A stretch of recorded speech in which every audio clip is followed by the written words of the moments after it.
You think people out there are getting exactly what they deserve? No. They're getting paid over or under, but someone in the chain always gets bamboozled. Welcome to Watch Mojo, and today we're looking at major actors whose declining success on the big screen seemingly drove them to television, whether or not they had a resurgence. It's not your fault. It's just the way things worked out. Number 10, Katherine Higel.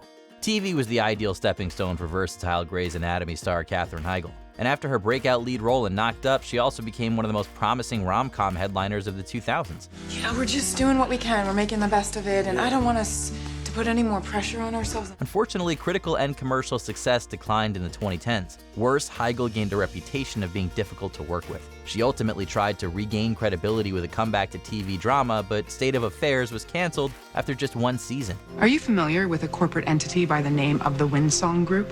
Yes. Who's the sole shareholder? I am. The leading lady subsequently stuck to other relatively short-lived TV gigs, including CBS's one-and-done Doubt and the last 2 seasons of Suits. And if the carrot doesn't work, you use the goddamn stick. And threaten him with what?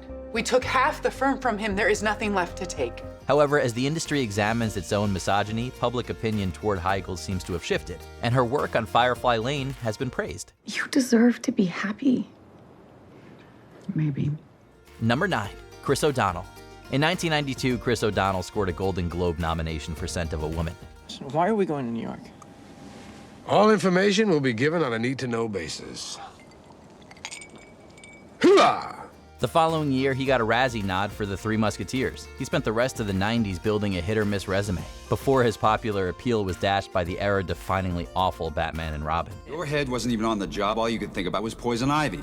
You just can't stand that. Maybe she wanted me instead of you. It looked like O'Donnell was doomed to fade into obscurity. You said I'm through. You're right. I am through.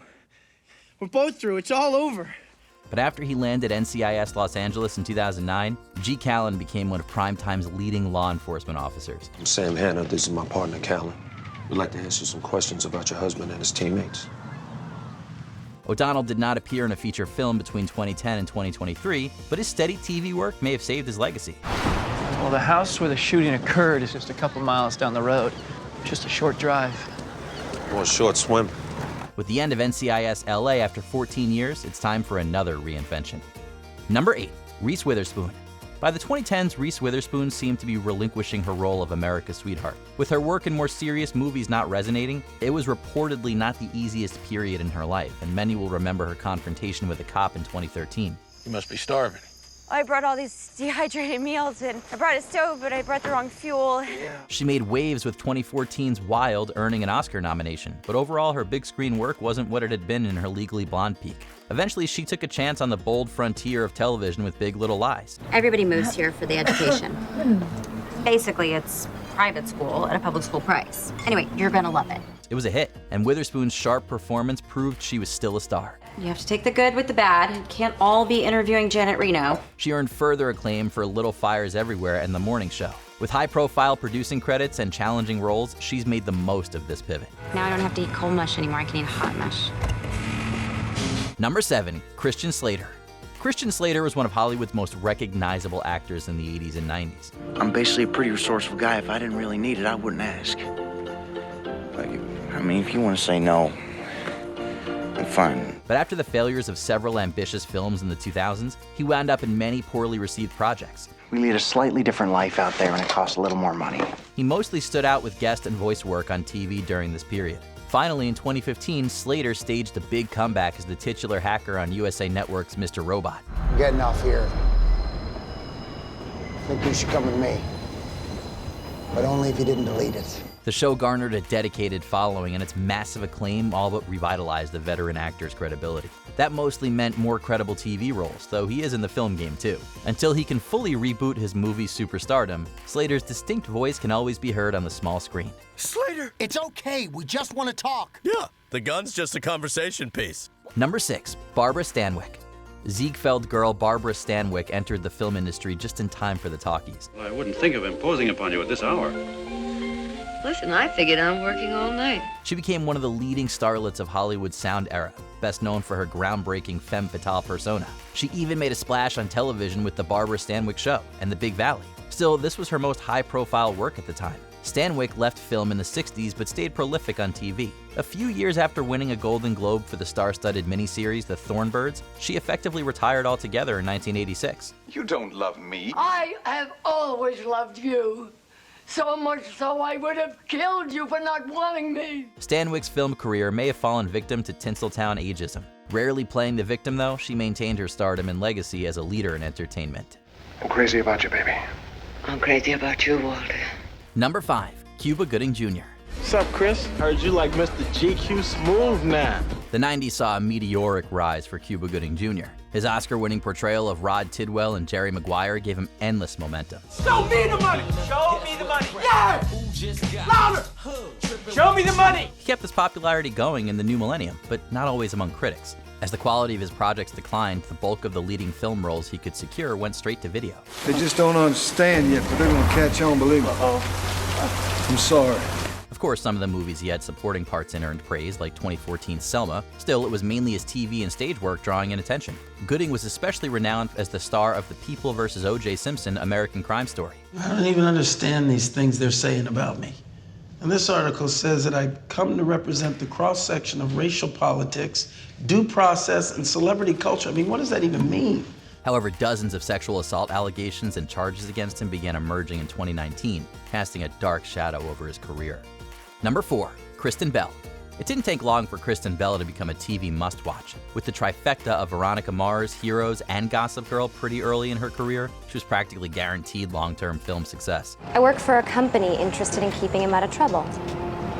Peter is a dangerous guy. You don't have to tell me that. But after her big break in Forgetting Sarah Marshall, she headlined a string of arguably forgettable flicks. Despite box office success, Bell proved a more versatile lead in voice acting. She returned to small screen residency with Showtime's House of Lies before NBC's acclaimed The Good Place fully reminded people of her talent. We're running out of time and I am your only option. A lot of guys your age said that to me just as the bar was about to close. A successful revival of Veronica Mars in 2019 took that further. Bell is now best known for her TV work, though that's not to say she doesn't make memorable silver screen appearances, especially in the animation world. Are you okay? I've never been better. This is so nice. Number 3. Elizabeth Taylor. Few Hollywood stars can measure up to Elizabeth Taylor. She was recognized as one of the most iconic women in the world, who starred in many of her era's biggest and most influential films. It will not be wise! What is wise? To hand over Rome, Italy, the world to Octavian? However, even her clout in Hollywood declined with age and sensationalism of her personal life. By the 1980s, she was working primarily on stage and in a variety of TV shows. Someday, you shall have those things.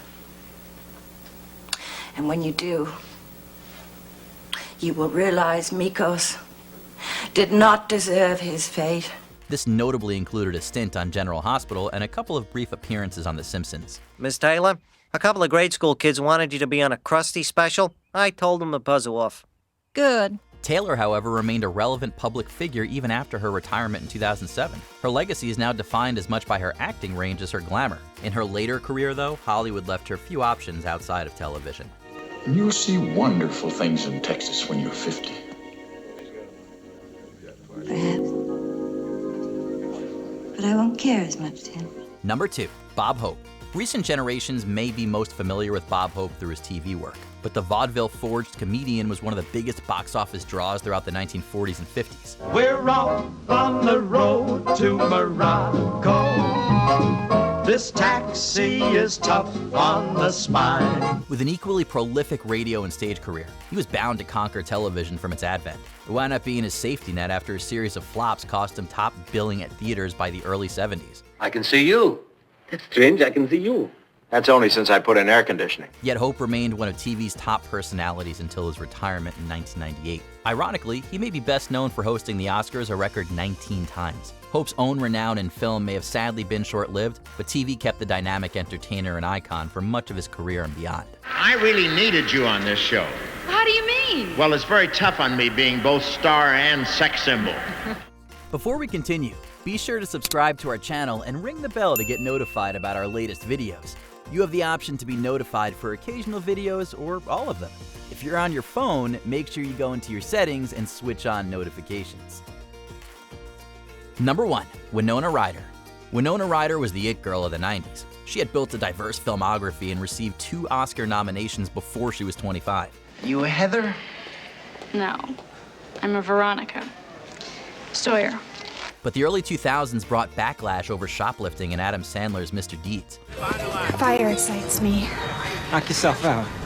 From there, the basically blacklisted Ryder largely appeared in independent comedies. She subsequently landed some elevated projects in both mediums in the late aughts and into the 2010s, before working nostalgia in her favor as Joyce Byers on Stranger Things. You're a very brave girl. You know that, don't you? Everything you're doing for my boy, for Will, for my family. Thank you. The Netflix mega hit and Ryder's standout performance really brought her back into the limelight. With further acclaim in the miniseries The Plot Against America, she's due for a full-blown comeback. I'm one of many. Modest as well. First, though, there's the matter of one of the most cinematic shows on the smart screen. What are your favorite TV turns and comebacks from movie stars? Join the cast in the comments. I bet you hate to leave because Shakespeare said, "Parting is such sweet sorrow." Of course, Shakespeare wasn't stationed in this swamp. Did you enjoy this video? Check out these other clips from WatchMojo, and be sure to subscribe and ring the bell to be notified about our latest videos.